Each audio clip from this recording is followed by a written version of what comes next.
What would you do if you overheard someone planning a murder in a language they thought no one nearby would understand? Would you stay silent and live with the guilt? Or would you speak up, knowing it could cost you everything? Patrice Williams made her choice in under 5 minutes.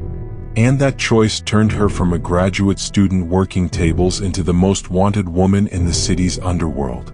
This is the story of how one whispered warning ignited a war, how a mafia boss fell in love with the woman who saved his life, and how two people from completely different worlds discovered that sometimes the most dangerous thing you can do is choose what's right.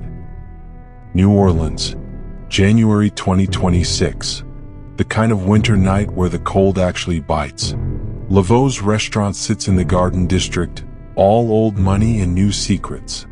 Inside, white tablecloths, crystal glasses, soft jazz playing in the background. The kind of place where deals get made over expensive wine.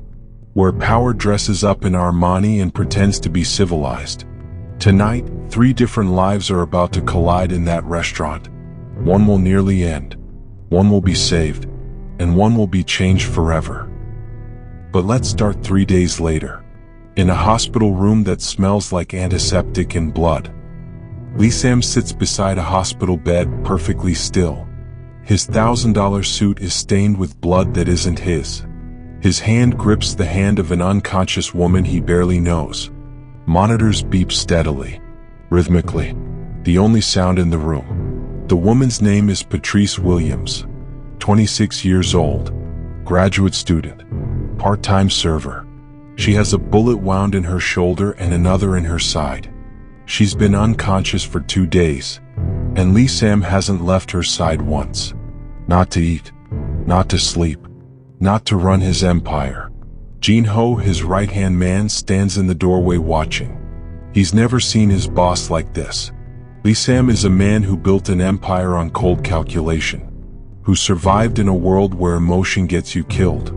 But right now, watching this woman fight for her life, he looks almost human. Boss, Jean-Ho says quietly, the Volkovs are moving on our territory. We need to respond. Lissam doesn't look away from Patrice after she wakes up. And if she doesn't? Now Lissam's eyes shift. Cold. Dangerous. Then I burn their world to the ground. Jean-Ho nods and leaves. The monitors keep beeping, and Lissam keeps holding her hand. But how did we get here? How did a Korean mafia boss end up willing to start a war over a woman he met 3 days ago? Let's rewind. 3 days earlier, Lissam wasn't always a name that made people nervous. Shin Lissam came to America at 15 with his grandfather. No parents. No money, no English, just his grandfather's connections and a tattoo of a Korean tiger that meant loyalty, protection, family. His grandfather built an organization from nothing. Import, export, real estate, restaurants, all legitimate on paper, all very carefully managed underneath. When his grandfather died, Lissam inherited everything. The businesses, the territory, the respect, and the enemies that came with it. Now, at 32, he's one of the most powerful men in New Orleans. Not that most people know his name. That's how he likes it. Power works best in the shadows. Tonight he's celebrating.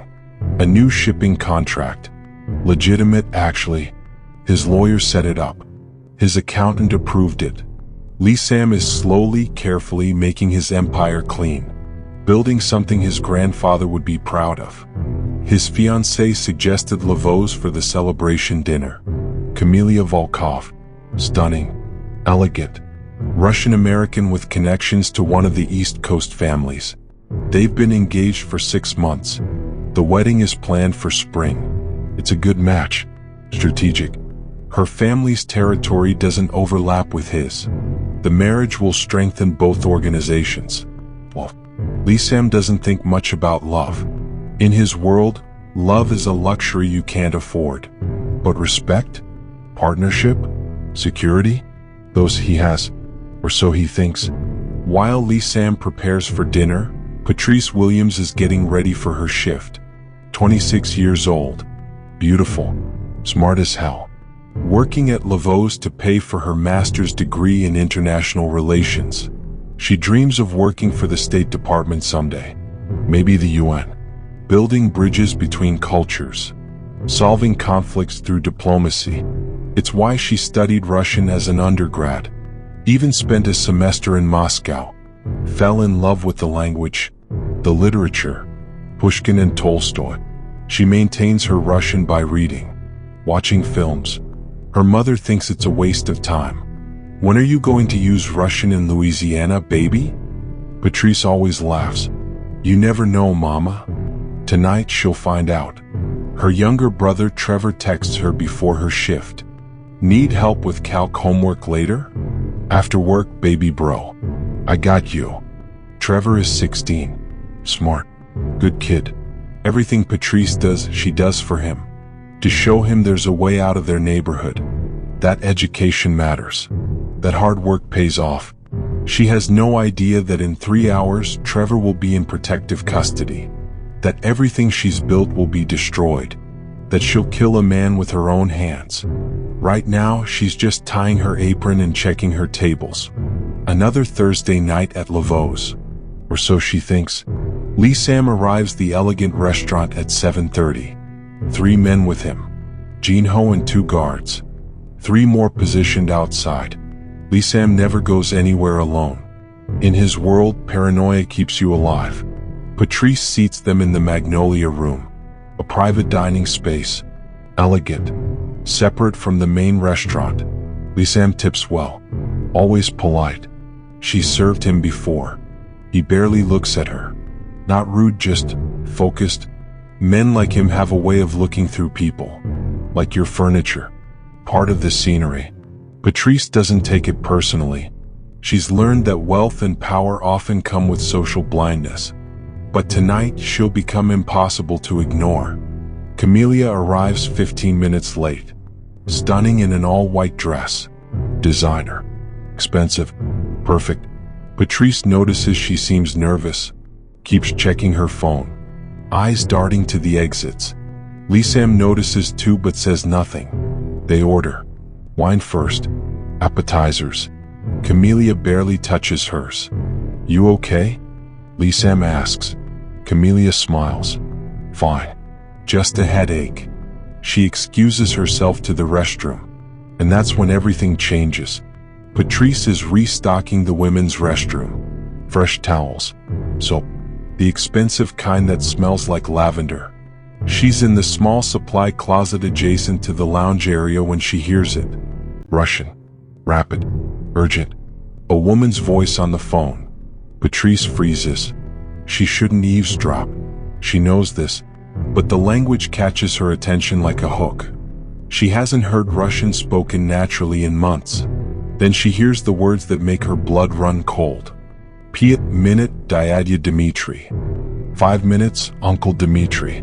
Chastnaya komnata, Vostokny vkhod. Private room, east entrance. Chetire Kelavika Dalsno Byt Dostatokno. For men should be enough. Patrice's heart starts hammering. This isn't a normal conversation. She shifts closer to the door, listening. Anamaya Tolkeo Trekesnim Nutri. He only has 3 with him inside. Stilat Ido Pakazim na del no ubiestvo. Bystro I chist. Make it look like a business hit. Quick and clean. Net yabudu v toilet kogda Ido proizoidet. Ideal noi alibi. No, I'll be in the restroom when it happens. Perfect alibi. Puzzle segidnyashny nochi sayo kto on postroil stanit nashim. After tonight, everything he built becomes ours. Patrice's entire body goes cold. She understood every word. Someone is about to be killed. The private room. East entrance. For men. In 5 minutes. She thinks about the table she just served. The private Magnolia room. The polite Korean man celebrating something with his fiancée.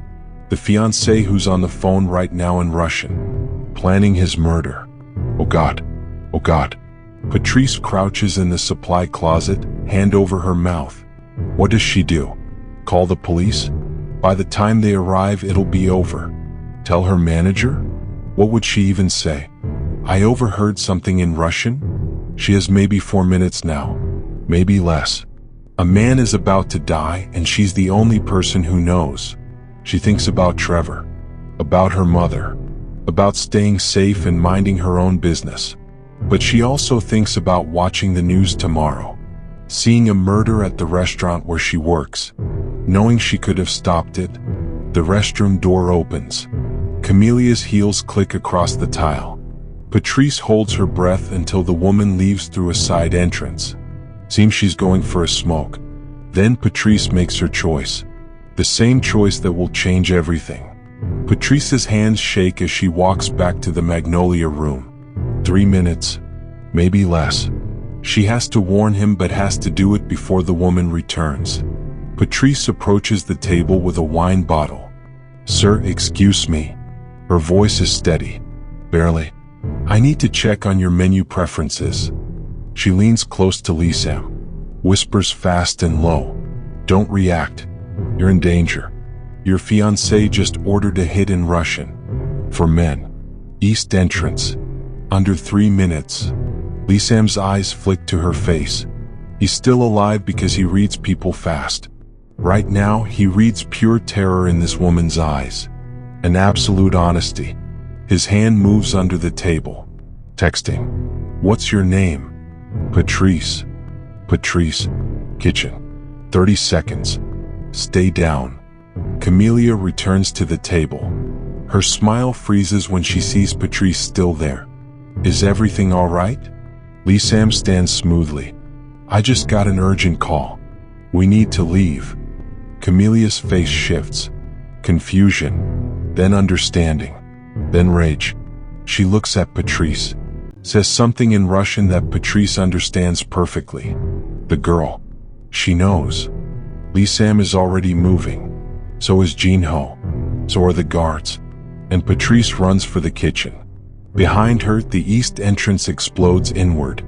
Gunfire sounds different in real life than in movies. Sharper, louder, more terrifying. The Magnolia room erupts in chaos. 4 masked men with automatic weapons. But Lisam's men were ready. Jinho drops the first one in 3 seconds. Lisam takes cover, returns fire with brutal precision. This isn't his first gunfight. Won't be his last. The main restaurant becomes a war zone. Customers screaming, diving under tables. Patrice makes it to the kitchen entrance. The chef grabs her. Get down? He pulls her toward the walk-in freezer.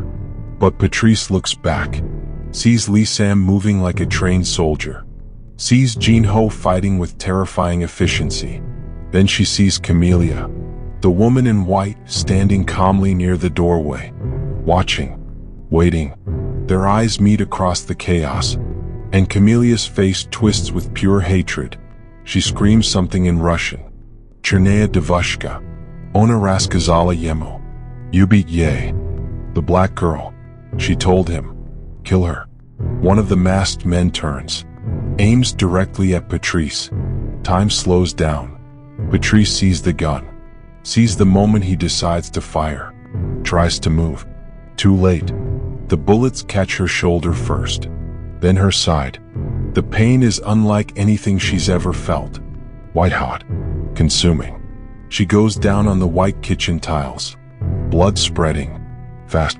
So much blood. The last thing she sees before everything goes dark? Lisam's face, moving toward her.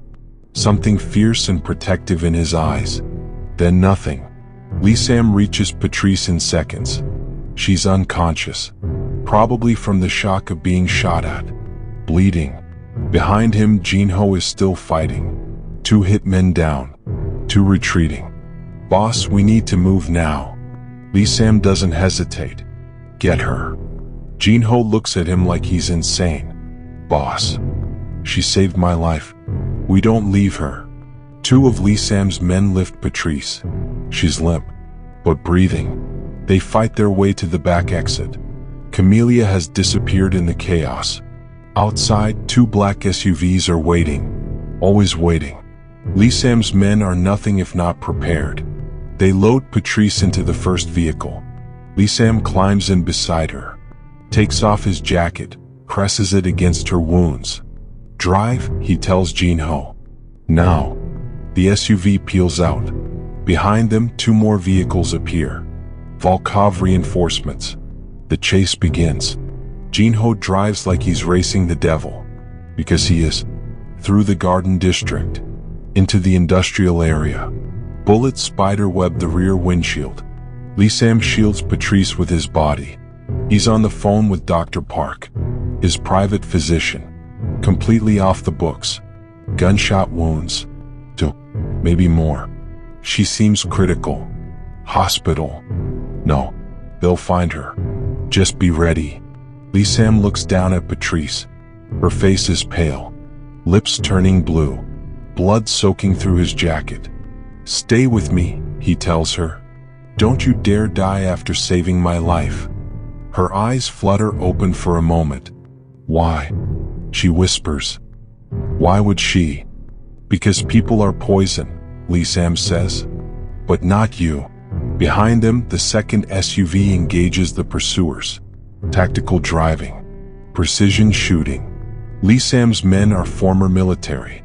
Former special forces. They know what they're doing. The lead Volkov vehicle tries to ram them. Jinho brake checks hard. Swerves. The Volkov driver overcorrects. At 90 miles per hour, that's fatal. The vehicle flips. Once, twice, 3 times. Tumbles down the street like a toy. Hits a light pole and explodes. Fire blooms orange against the night sky. The second Volkov vehicle retreats. Outgunned. Outmatched. Jinho keeps driving. 20 minutes later, they reach Dr. Park's private clinic. Small. Discreet. In the middle of nowhere. Lisam and Jinho carry Patrice inside. Save her, he tells Dr. Park. The doctor looks at her wounds and shakes his head. She needs a hospital. A trauma center. I don't have. Then she dies here, Lisam interrupts. Because if I take her to a hospital, they'll finish what they started. Dr. Park meets his eyes. Sees something he's never seen before in Lisam. Desperation. All right, he says. But I'm not promising anything. They rush Patrice into surgery. And Lisam sits down in the waiting room. Jinho stands beside him. Boss, we need to move on the Volkovs. Tonight. After she's stable. She's nobody. Just a server who. Lisam's eyes cut to Jinho. Cold enough to freeze blood. She's the woman who saved my life when she could have stayed silent. That makes her somebody. That makes her worth protecting. Understood. Jinho nods slowly. He's known Lisam for 10 years. Never seen him like this. Not over a woman. Not over anyone. The surgery takes hours. Lisam doesn't move. Doesn't eat. Doesn't call his organization. Just sits there. Waiting. At 1 in the morning, Dr. Park emerges. Exhausted. Blood on his scrubs. She's alive, he says. Barely. Lisam exhales for what feels like the first time in hours. Can I see her? She's sedated. Stable condition. Quite a lucky girl, I must say. The injury to her side wasn't deep, and the one to her shoulder didn't touch any bone. She lost a lot of blood. Can I see her, Dr. Dr. Park nods. Lisam enters the recovery room. Patrice lies there, pale as death. Tubes and wires everywhere. Machines. Her breathing stable. He sits in the chair beside her bed. Takes her hand carefully. And that's where we started this story. 2 days later, he still hasn't left. But what he doesn't know yet. The Volkovs are hunting. And they've just found Patrice's name. 1 hour after the failed hit, Camelia faces her uncle. Dmitry Volkov is 63. Old-school Russian mafia. Cold as Siberian winter. He built his empire on bodies and fear. Now his niece has failed him. You said it would be clean, he says quietly. Quiet is more dangerous than shouting with Dmitry. He knew, Camelia hisses. Her shoulder is bandaged where Lisam shot her. Someone warned him. Who? A server. Black girl. She heard me speaking to you in Russian. In Russian? She understood everything I said on the phone. Dmitri processes this. Where is this girl now? I don't know. Lisam carried her. But I'll find her. And when you do, you'll eliminate her. Quietly. She's a witness, Camellia. To your face, your voice, your plan. And Lisam? Dmitri smiles. It's not a pleasant expression. Lisam made a mistake. He showed weakness. He took that girl with him instead of leaving her to die. So now we know his weakness. We find her, we find him. We kill them both. He picks up his phone, makes a call to Sergei, his best enforcer. Brutal, efficient, no conscience. Find out everything about the servers at Laveau's restaurant. Specifically, a young black woman who speaks Russian. Everything. Where she lives, where her family lives. I want her life in a file by morning. He hangs up, looks at Camellia. You started this war. Now we finish it. The next day, 3 men walk into Laveau's. The restaurant is closed. Crime scene tape still up. But the manager, Martin, is there dealing with insurance. The men don't knock, just walk in like they own the place. Martin looks up. Fear immediately crosses his face. These are not police. Can I help you? The lead man is Sergei. Tall, scarred, dead eyes. The girl who worked here. Black, mid-20s. We need her information. I can't. Sergei doesn't pull his gun. Just sets it on Martin's desk. Casual, deliberate. Let me rephrase. We need her information. Now. Martin's hands shake as he opens his employee files. Patrice Williams. Address. Martin writes it down. Also her phone number. Emergency contacts. Social security number. Everything in her file. Sergei photographs it all. Then looks at Martin. You never saw us. If you talk to police, we come back. And we know where your daughter goes to school. Martin's face goes white. Tulane. Biology major. Pretty girl. Be a shame if something happened. I won't say anything. I swear. Sergei pockets the phone and gun. Leaves without another word. Within an hour, the Volkovs know everything. Patrice Williams, 26, graduate student. Leaves alone in a small apartment in mid-city. Mother and younger brother in the Treem neighborhood. No father in the picture. Clean record. No criminal connections. Just an innocent woman who understood Russian in the wrong place at the wrong time. Perfect target. Dmitri looks at the file and smiles. Put a bounty on her. $250,000. Dead. That high? Sergei asks. She embarrassed us. She ruined a perfect plan. And she's a witness. Yes, that high. I want every criminal in this city looking for her. Within hours, Patrice's photo is circulating through the underworld.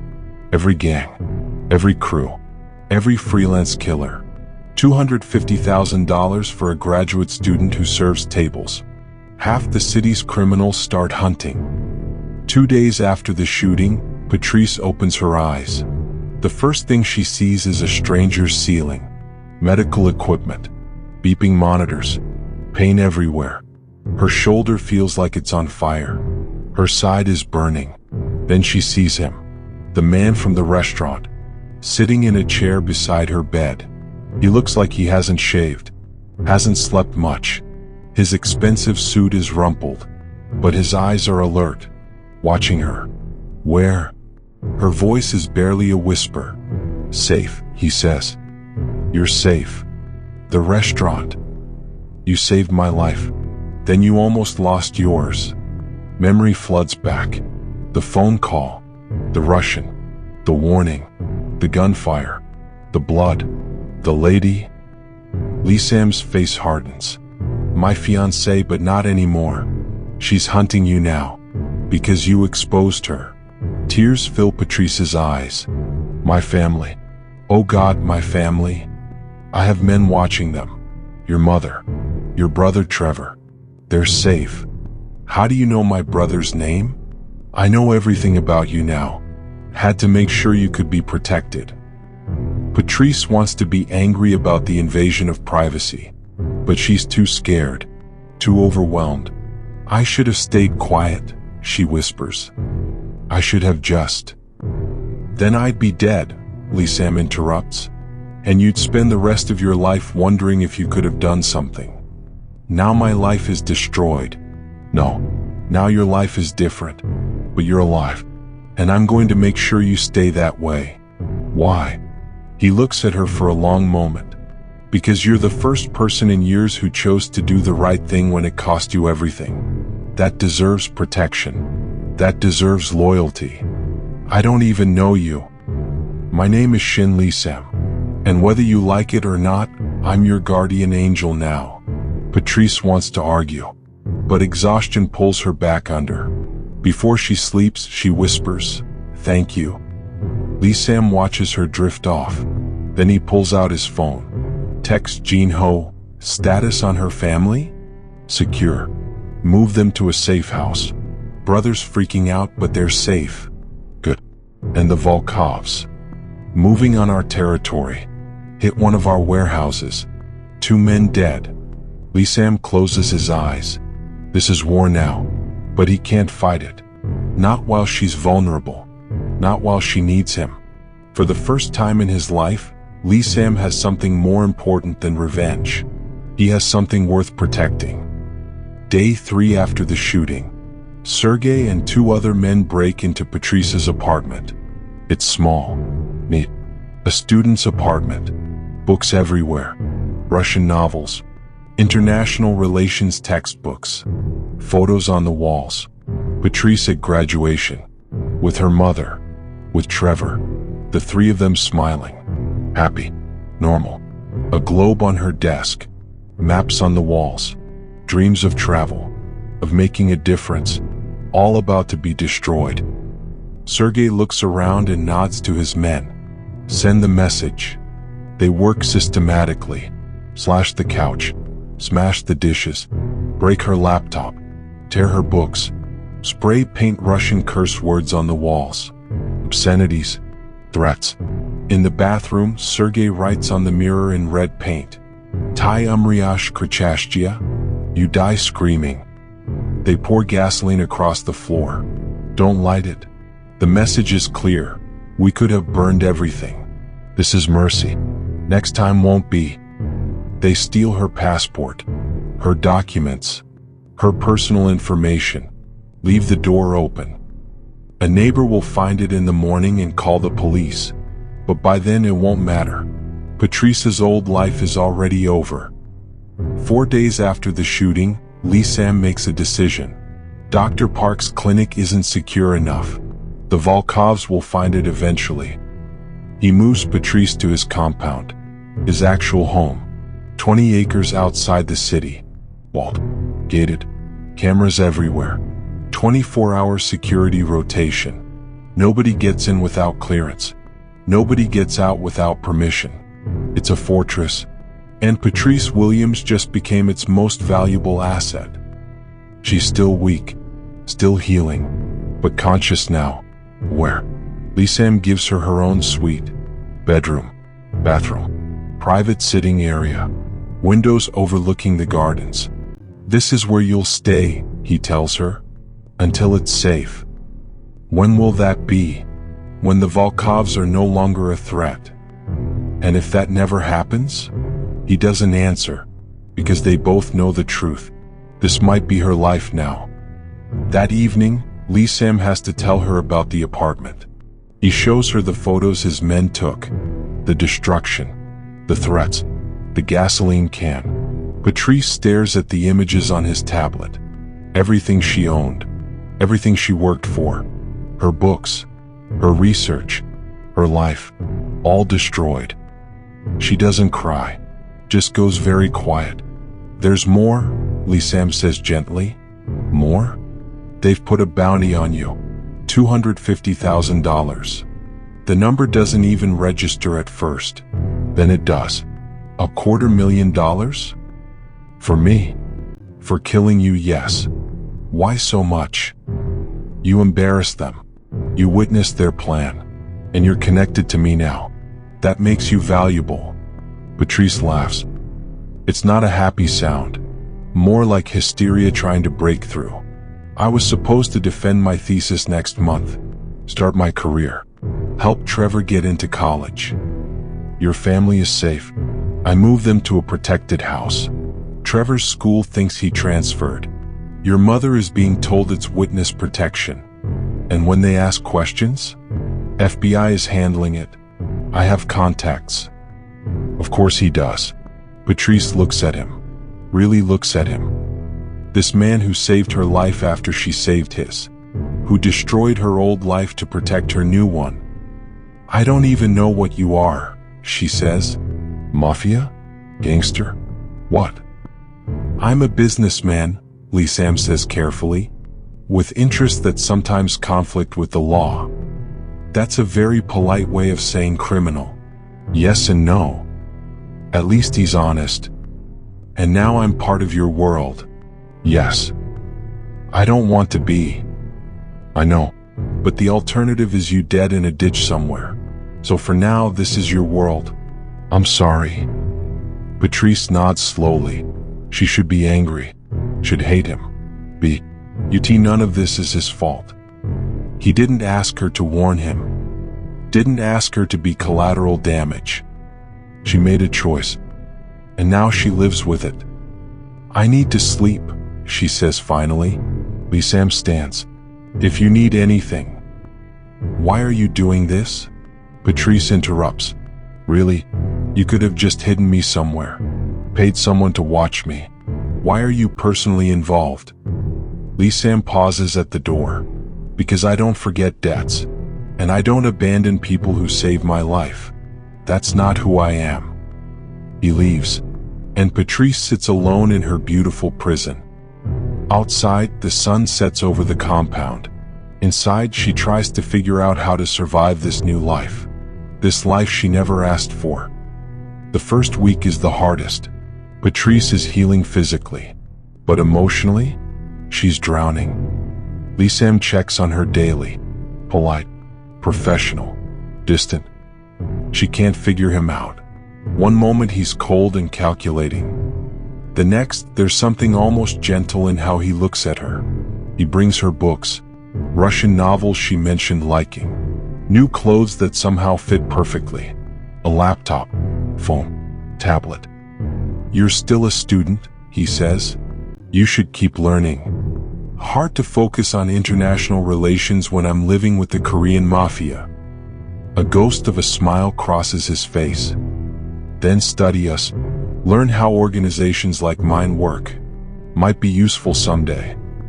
He's not wrong. Patrice starts reading, researching, learning about the world she stumbled into. It's fascinating in a terrifying way. At night, she lies awake, wondering about Trevor.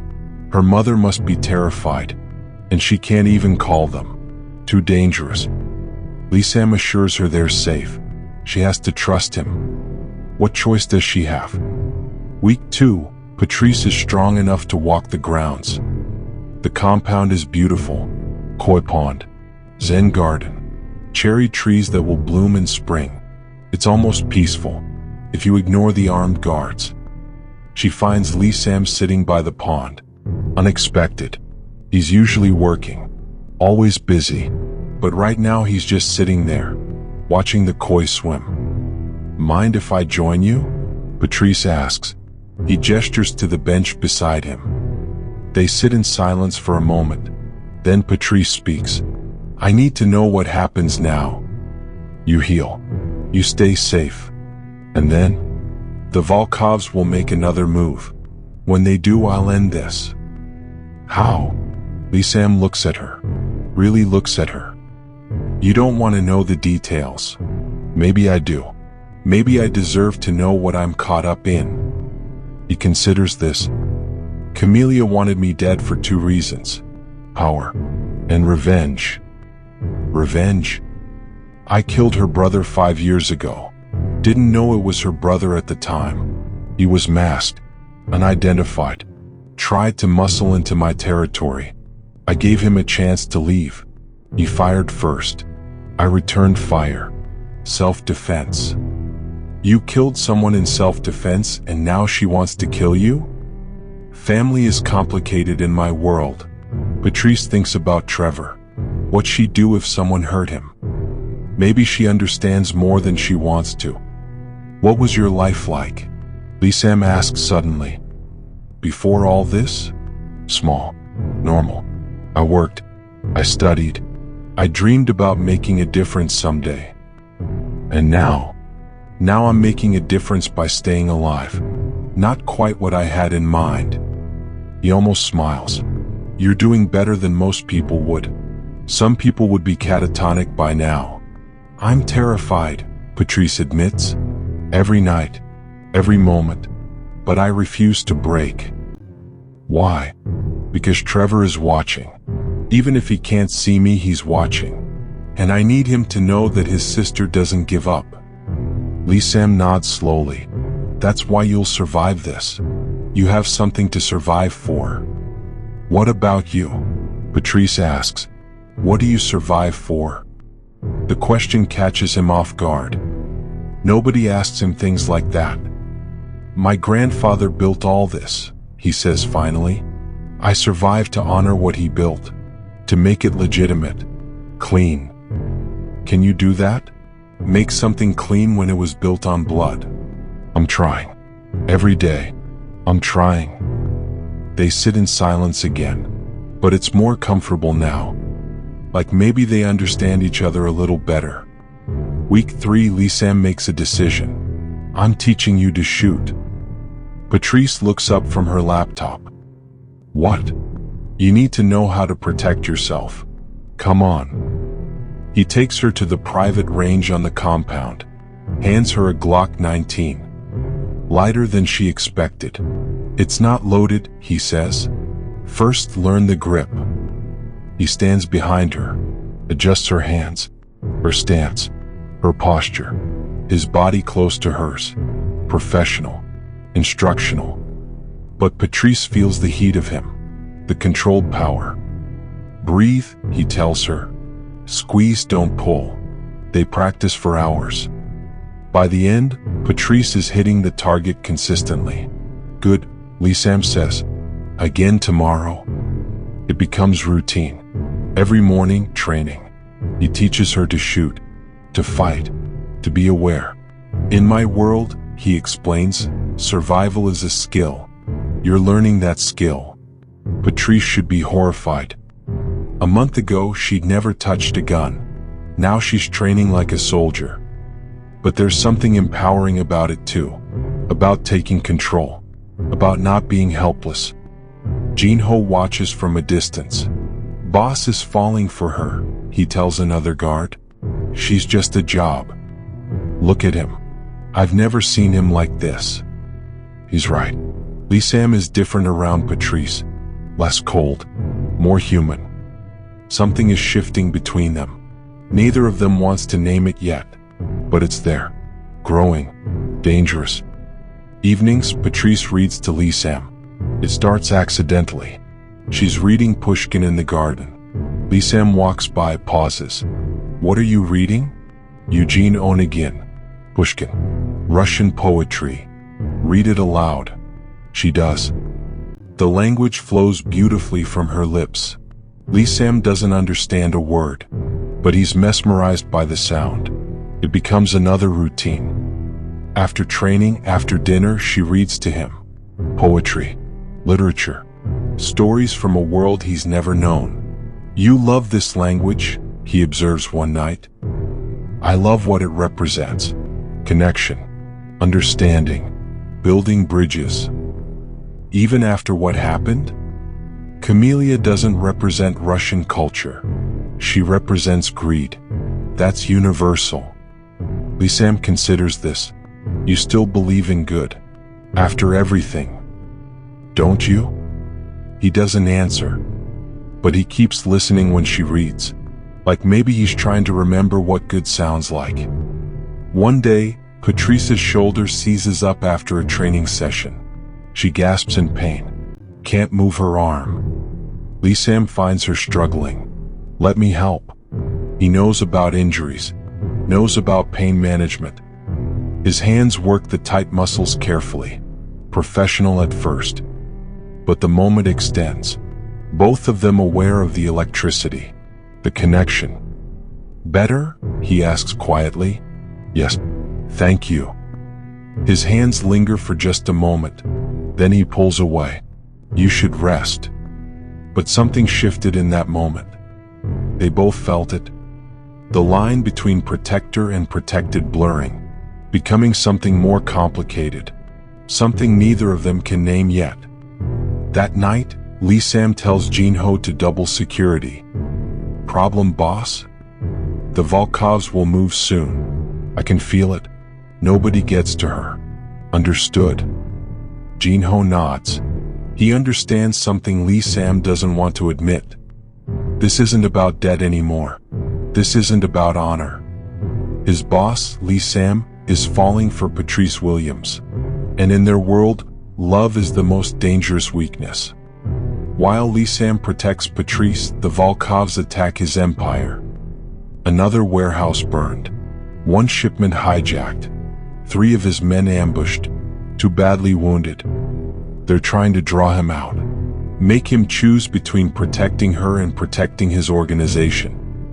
Jinho presents the damage reports. Boss, we need to respond. Art. Now. Lissam looks at the papers. Years of work. Thousands of dollars. All under attack. We will. Soon. How soon? When she's stronger. When she's safe. She's making you weak, boss. Lissam's eyes go cold. She's making me careful. There's a difference. The men are talking, saying you've gone soft over a woman. Let them talk. When the time comes, they'll see exactly how soft I am. But Jinho is right about one thing. Lissam is distracted, split between 2 worlds. And in his world, distraction gets you killed. It happens on a Tuesday night. Week 5. Patrice is reading in her room when she hears glass breaking. Downstairs, her heart stops. She remembers Lissam's training. Get the gun. Check the chamber. Take position. She moves to the door. Hears footsteps. Someone's in the house. Someone who shouldn't be. A man appears at the top of the stairs. Ski mask. Gun drawn. He sees her. Raises his weapon. Patrice doesn't think. Training takes over. She fires first. 2 shots. Center mass. Just like Lissam taught her. The man goes down. Dead before he hits the floor. Patrice stands there. Gun still raised. Hands shaking. She just killed someone. Actually killed someone. Alarms blare. Lissam appears seconds later. Gun drawn. Ready for war. Sees the dead man. Sees Patrice standing over him. Sees the look on her face. I killed him, she whispers. Oh God, I killed him. Lissam takes the gun gently from her hands. You survived. That's all that matters. I'm a murderer. You're not. You're alive. He came here to kill you. You defended yourself. But Patrice is shaking, going into shock. Lissam pulls her into his arms. You did what you had to do. You're not a monster. You're a survivor. She collapses against him, and for the first time since this all started, she sobs. Not from fear, from the weight of what she just did. From becoming someone she never wanted to be. Lissam holds her through it. That night, he doesn't leave. Sleeps in the chair in her room, gun in his lap, eyes on the door, protecting her even from the memories. When she wakes up screaming at 3 a.m., he's there. You're safe. I'm here. It becomes a promise. One he intends to keep, no matter the cost. It's 6 weeks after the restaurant incident. Late night, Patrice can't sleep. Keeps seeing the man she killed. keeps hearing the sound of her gunshots. She wanders the compound, finds Sam in his study, papers everywhere, battle plans, intelligence reports. He's drinking brandy. Looks exhausted. "You should be sleeping," she says. "So should you." She sits in the chair across from him, studies his face, really looks at him for the first time in weeks. "You look tired." "I'm fine." "You're not." "When's the last time you slept more than 3 hours?" He doesn't answer, because they both know it was before the restaurant. "You can't do this forever," Patrice says. "At some point you have to choose." "Choose what?" "Between keeping me safe and ending this war. I'm holding you back." Sam stands abruptly. Don't what?" "Don't tell me what holds me back." "Then what am I doing here, Sam?" "Really?" He runs a hand through his hair, frustrated with himself, with the situation. "You're here because the alternative is you dead. And I can't. I won't let that happen." Patrice stands, moves closer. "What? Why does it matter so much?" The question hangs between them. Sam looks at her, and for once his careful mask cracks. "Because you're the first good thing I've touched in 7 years that didn't turn to ash." Silence. Charge. Electric. Patrice closes the distance, kisses him. Bull. Determined. He responds instantly like he'd been starving for her. The controlled intensity makes her knees weak. Then he pulls back. "You don't want this. You don't want me." "Don't tell me what I want," Patrice says. "I've earned the right to choose for myself." He kisses her first this time. Passionate but tender, mindful of her healing shoulder. When they pull apart, foreheads touching, both are breathing hard. "This complicates everything," Sam says. "Good. I like complications." His hands frame her face, thumbs brushing her cheeks. She winces slightly, shoulders still healing. He notices immediately, pulls back gently. "I'm hurting you." "No, I just moved wrong." "You're still healing." He runs a hand through his hair again. Frustrated, but not with her, with himself. "What's going on?" Patrice asked gently. "I have all kinds of crazy ideas, Patrice Williams." He smiles, almost shy. "I'm bursting inside with all kinds of ideas about what I'd like to do with you," he says quietly. Patrice's heart is beating so hard against her chest. She was sure he could hear it. "But I want to do this right. With you, I want to do everything right." "What do you mean?" she asks breathlessly. "In my world, nothing is sacred. Everything is transactional. But you're different. You deserve more than me taking what I want in a moment of passion or weakness." "This isn't weakness. You were raised with values. Faith. I see the cross with the inscription from your grandmother on your nightstand when I watch you sleep. I understand what that means to you, even if you don't talk about it." Patrice's eyes fill with tears. "You noticed that?" "I notice everything about you." She touches the cross through her shirt, wearing it even now. "My grandmother made me promise. No intimacy before marriage. It seemed old-fashioned, but it was important to her, to my faith, and you've kept that promise." She nods, even when it seemed silly, even when friends laughed. "It's one of the few things I have left that's pure, untouched by everything else." "Then I won't be the man who takes that from you. You've already lost too much because of me." "You're not taking anything." She steps closer again. "But seriously, would you really wait? A man like you?" Sam's eyes are fierce. "A man like me knows the value of rare things. You're worth waiting for, worth doing this the right way. If you'll let me." "The right way? What does that even look like in your world?" "I don't know yet," he admits, "but I want to find out. With you." Patrice feels something break open in her chest. This dangerous man, This killer who built an empire on blood is offering her respect, restraint, honor.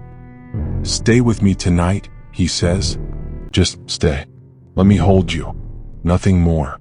I promise." "You want me to sleep in your room?" "Yes. I want to wake up knowing you're safe, that you're close. Nothing more than that. Trust me." She trusts him. Completely. Somehow. Okay. That night, together, they lie on his bed fully clothed. He's on his back. She's curled into his side, head on his chest, hand over his heart, feeling it beat. His arm wrapped protectively around her, careful of her injuries. The intimacy is profound, precisely because of what they're not doing. The restraint makes it more meaningful, more real. "Tell me about the tattoo," Patrice says quietly. She traces the edge through his shirt, the tiger she's seen when he trains. "It's a Korean tiger. My grandfather had the same one. Represents strength, protection, loyalty to family. Family means everything to you. It's all I had. My parents died when I was young. My grandfather raised me, taught me to survive, brought me to America, started this organization. When he died, I had to continue the family business. It's the only life I know. You became a protector, even in the shadows. I tried to be, not always successfully." Patrice shifts slightly. "I'm terrified for Trevor. He's only 16. What if the Volkovs find him despite the protection? What if I've destroyed his future?" "You saved a life. That took courage most people don't have. Your brother will be okay. I promise you. I'll continue to do everything it takes to keep him and your mom safe. He'll grow up knowing his sister is a hero." Heroes don't get people hurt. Lee Sam's arm tightens around her. "You didn't? Heroes do what's right even when it costs them everything. You did that." Silence settles. Comfortable. Warm. Her breathing slows. Exhaustion catching up. "Lee Sam? Thank you. For respecting me. For seeing me as more than. You're everything, Patrice. Everything good I thought was gone from the world." She falls asleep first, safe in his arms. He stays awake longer, watching her. This brave, beautiful woman who stumbled into his life, who chose courage over safety, who's teaching him what honor really means. He presses a kiss to her forehead, whispers in Korean, "I will protect you. It's a vow. One he'll keep, or die trying." Finally, he lets himself sleep, both fully clothed, both completely vulnerable in a different way. The intimacy of trust, of choosing restraint, of honoring each other. The morning after, Lee Sam wakes first, dawn light filtering through the windows. She's still asleep against him, peaceful, safe. He realizes something. This is one of the few nights in years he hasn't had nightmares. The first time he's felt peace. She stirs, blinks up at him. "You're still here. Where else would I go? I thought you'd have left to go do whatever it is mafia bosses do first thing in the morning." He laughs, actually laughs. The sound surprises him, surprises her. She laughs too, heartily. And in that moment he knows. He's in love. He's completely lost to her. Not through physical passion, but through something deeper.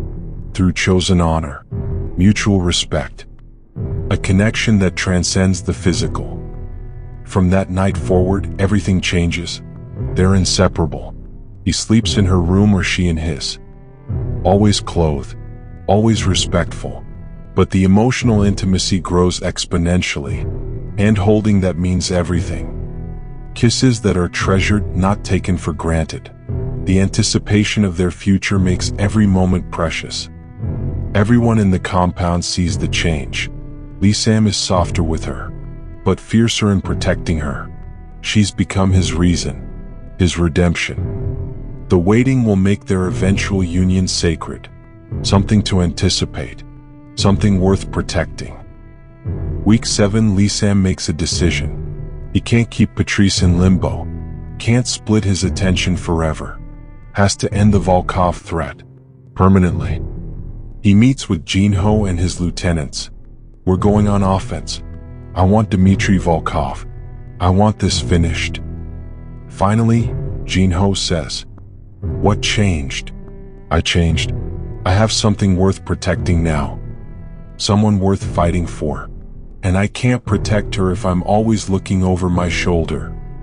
They start planning. Intelligence, resources, timing. Patrice insists on being part of it. "I'm not some damsel in a tower. You're still healing. I killed a man. I can handle myself." They compromise. She'll be their Russian translator, intelligence asset. She analyzes intercepted Volkov communications. Her language skills prove invaluable. Her academic training in international relations helps her see patterns, understand strategy. She's brilliant at it. Week 8, she finds it. A communication about a major meeting. All Volkov leadership. One location. "This is it," Lissam says, looking at her translation. "We hit them all at once. Let me come." "No. You said I was part of this. I need you alive. If this goes wrong, then promise me you'll come back. Come back alive and we'll figure out what this is between us." He pulls her close, kisses her forehead. "I promise." It's a promise he intends to keep, no matter what. 2 nights later, Port District warehouse. Lissam brings 20 of his best men. 3 teams. Precision operation. Jinho leads one team. Lissam leads another, while another lieutenant led the 3rd team. The approach is careful, coordinated. Lissam's mind is partly on Patrice. Back at the compound, Jinho notices. "Boss, focus.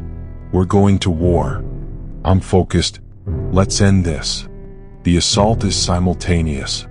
3 breach points. The Volkovs were expecting something, but not this scale, not this fury. Gunfire erupts. Close quarters combat. Brutal.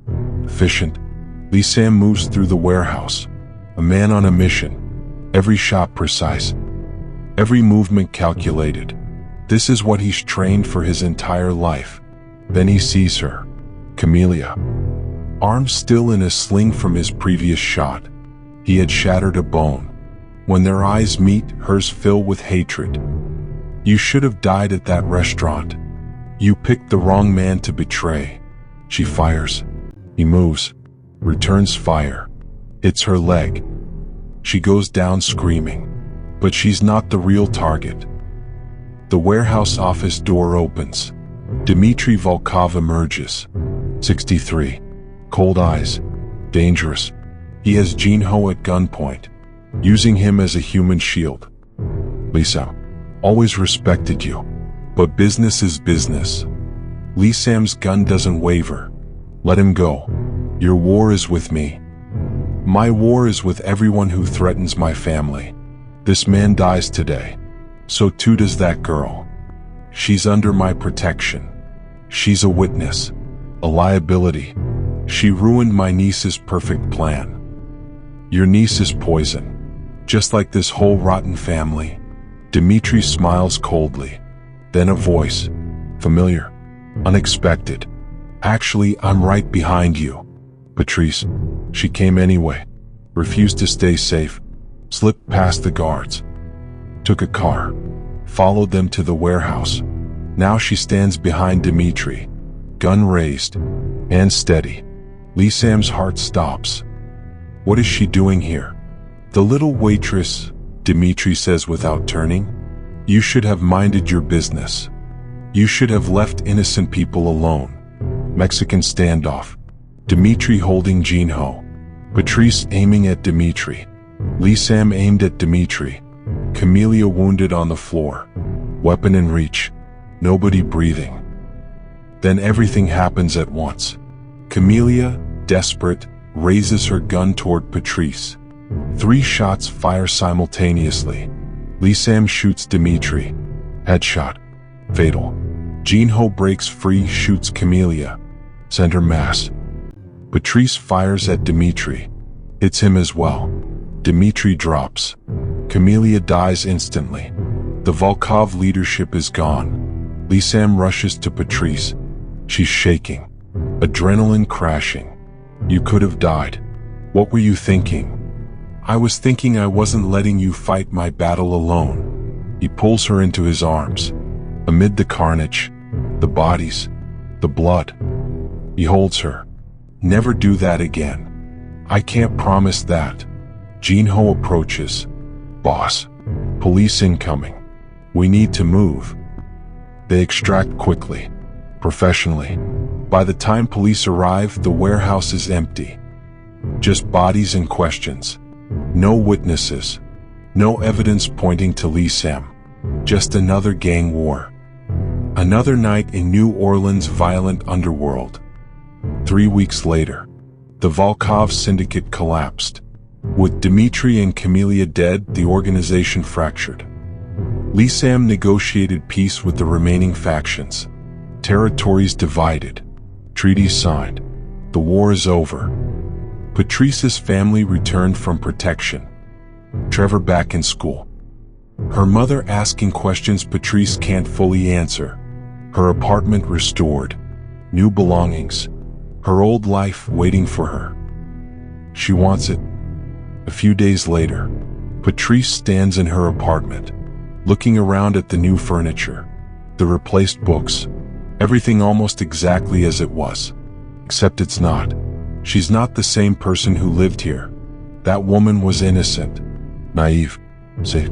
This woman has killed, has survived, has changed. A knock at the door.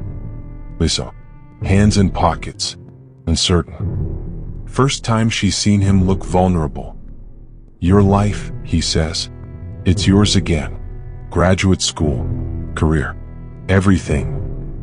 Is this you letting me go? This is me giving you the choice I took away that night at the restaurant.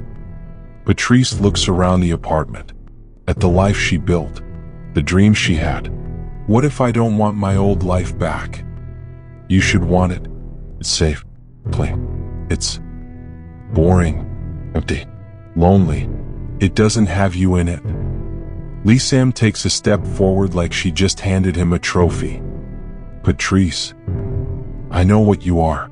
I know what your world is, and I'm choosing it anyway. I'm choosing you. His mask cracks completely.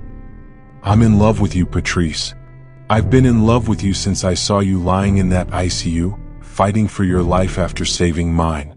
I've never met anyone who would do that for a stranger.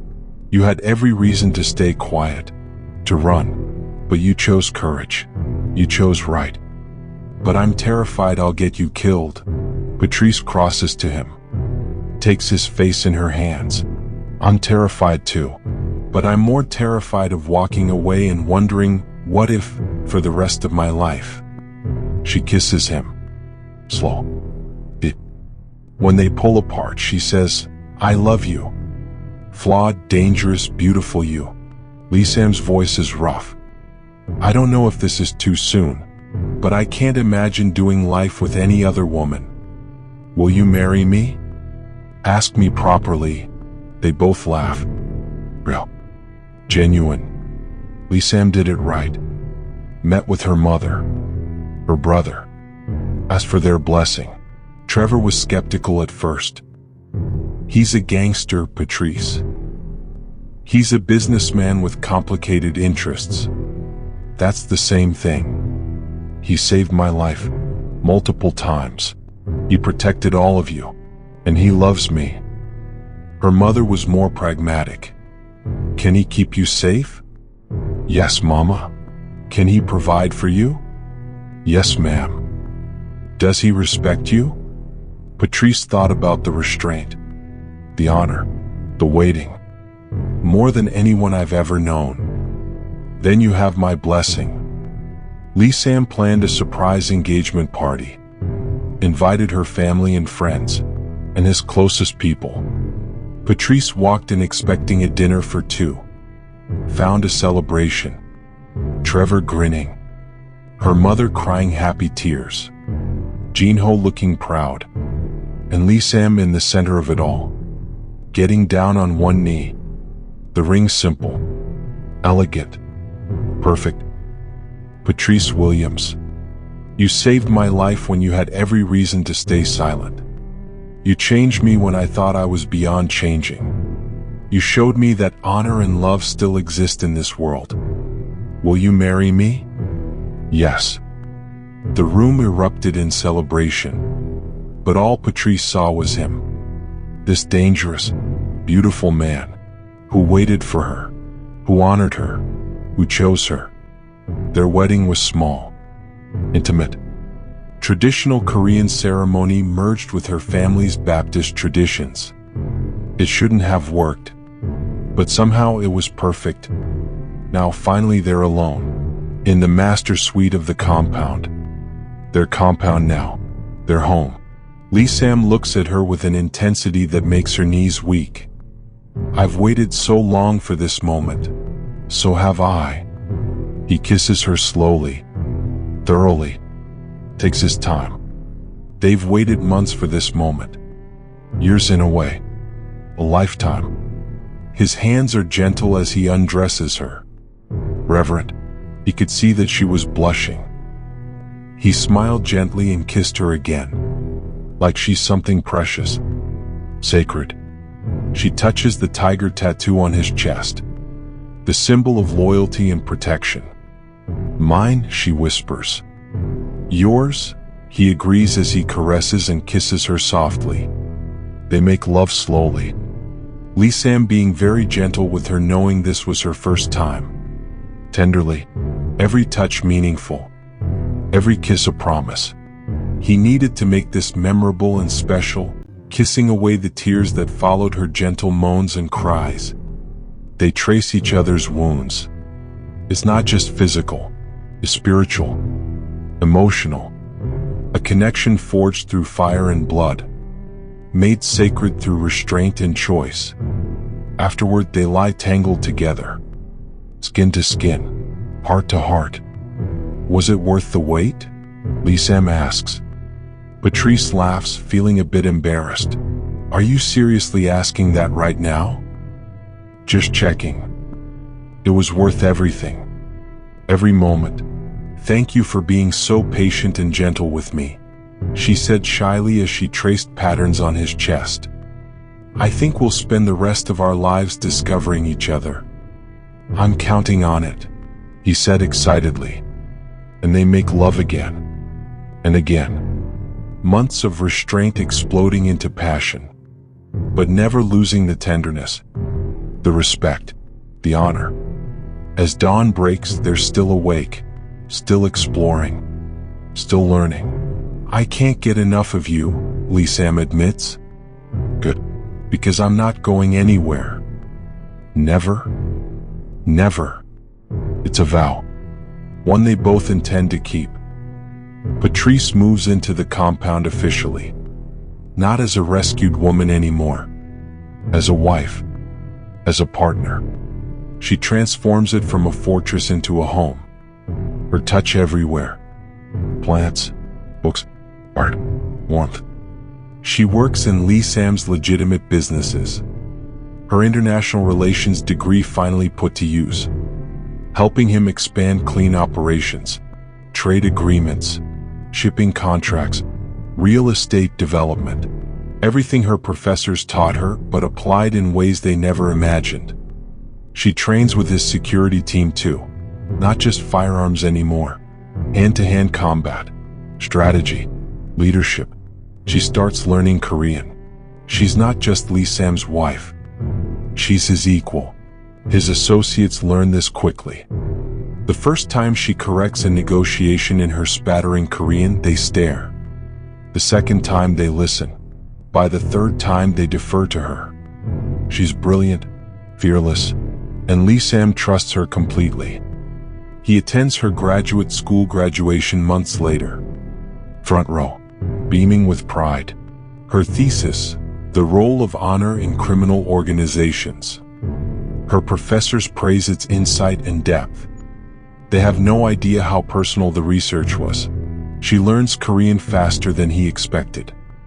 Linguistic talent meeting determination. Within months, she's reading Korean literature, speaking with his grandfather's old associates in their own language, building the bridges she always dreamed of. Just not with the United Nations. They train together, fight together, build together, creating something neither expected. A life that's dangerous and beautiful, violent and tender, shadow and light. 1 year later, one evening at the estate, their estate now, Patrice and Lee Sam reclining on their couch on the balcony. The city spreads below them, lights beginning to twinkle in the dusk. She wears his coat over her shoulders, head resting against him. Both carry visible scars. Do you ever regret it? Patrice asks. That night at the restaurant? Saving you? Never. You saved me first. Lee Sam turns to face her. You showed me that honor still exists, that choosing right over easy is possible. You saved my life and saved me from becoming the monster I was turning into. We saved each other. Yes, we did. His phone rings. Unknown number. He answers and puts it on speaker. A voice in Russian. The Volkovs send their regards. The family remembers. Lee Sam's expression doesn't change. Patrice heard it, understood every word. Their eyes meet. No fear, just determination. Let them come, she says quietly.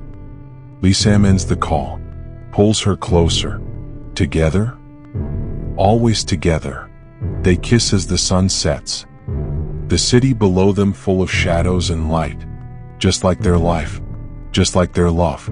Whatever comes next, they'll face it. The way they've faced everything. With courage. With honor. With love. That's the story of Patrice Williams and Shin Lee Sam. A graduate student and a mafia boss. A whispered warning that changed two lives forever. Some would say Patrice was foolish. That she should have stayed quiet. Minded her business. Lived her safe, small life. But here's the truth.